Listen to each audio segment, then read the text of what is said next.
Coba fitur dengarkan berita di News Plus aplikasi RCTI Plus.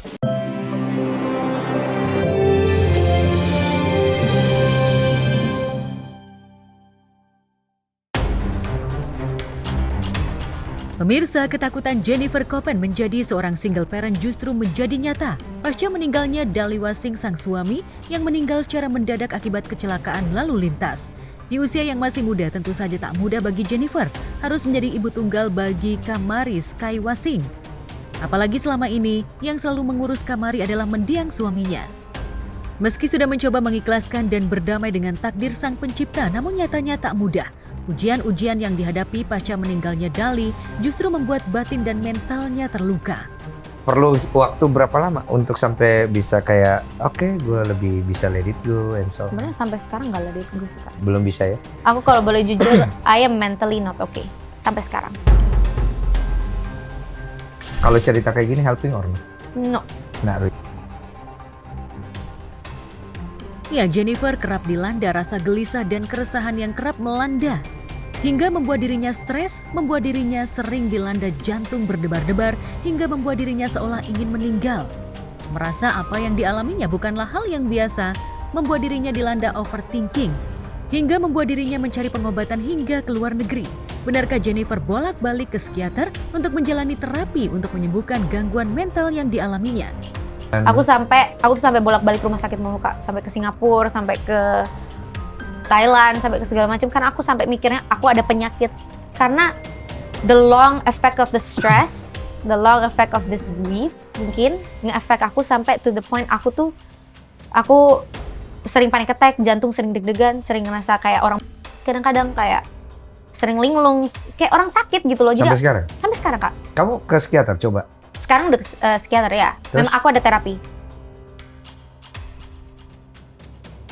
Meski setelah menjalani pemeriksaan medis, kondisi fisik Jennifer baik-baik saja dan tak memiliki penyakit berbahaya, namun tak lantas membuat pikirannya tenang. Sebaliknya, kegelisahan dan keresahan makin melanda hatinya lantaran memikirkan nasib Kamari.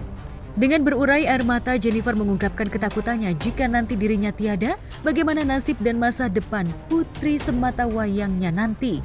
Benarkah Jennifer sudah menentukan dan mewasiatkan siapa yang nantinya berhak mengasuh dan merawat Kamari jika dirinya meninggal? Itu memang ketakutan aku. Kayak I had so much big dreams. Kita baru aja bangun rumah bareng-bareng, terus ternyata Dalinya nggak ada. Terus of course di otak aku ada ketakutan kalau gue nggak ada, anak gue sama siapa? Orang tua gue juga udah tua, orang tua Dali udah tua. Kalau mereka nanti nggak ada juga, gue sama siapa? Nggak punya saudara, nggak punya adik kakak, udah nggak punya bapak. Sisa aku doang. Kalau andai kamu tidak ada misalnya, dan anak kamu harus sendirian, what do you want from her?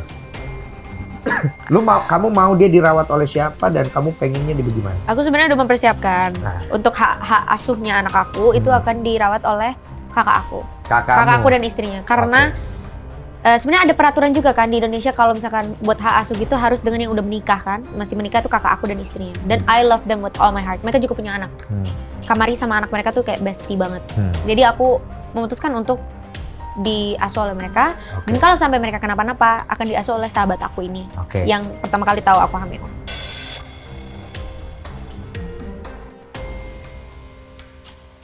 Kini Jennifer tengah berusaha bangkit dan move on demi Kamari.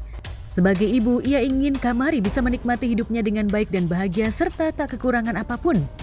Tak ayal, Jennifer pun rela banting tulang agar nantinya Kamari bisa hidup enak dan tenang jika nantinya dia lebih dulu meninggalkan Kamari. Untuk sekarang menurut saya enjoy dulu. Iya, sekarang aku maunya enjoy sama anak, aku mau membesarkan anak aku mau kerja sebisanya aku. Pokoknya gimana caranya aku mempersiapkan anak my daughter's future biar kalau suatu saat aku nggak ada atau gimana dia udah punya segalanya. Karena I grew up susah kan. Banget juga untuk film yang nawarin, cuman memang dari akunya belum siap. Tapi doain semoga soon aku bisa siap untuk kembali ke dunia perfilman lagi. Berarti banyak, cuman aku nggak mau mempekerjakan anak aku seperti itu. Aku mau anak aku menikmati hidupnya gitu. Biar mama aja yang kerja. Lantaran fokus bekerja dan mengurus Kamari membuat Jennifer seolah tak lagi memikirkan masa depannya. Apalagi di usianya yang masih 23 tahun, Jennifer tentu saja bisa kembali menikah dan hidup bahagia. Namun status janda yang disandangnya seolah membuat dirinya tak percaya diri jika ada laki-laki yang mau menerima dirinya dan juga Kamari. Benarkah sudah banyak laki-laki yang mulai mendekati Jennifer? Status janda ini sangat menyeramkan juga, kayak apakah ada, I don't know what's gonna happen in the future. I don't know if I'm gonna move on. I don't know if I'm gonna get married again. Of course at this time aku nggak mau nikah lagi.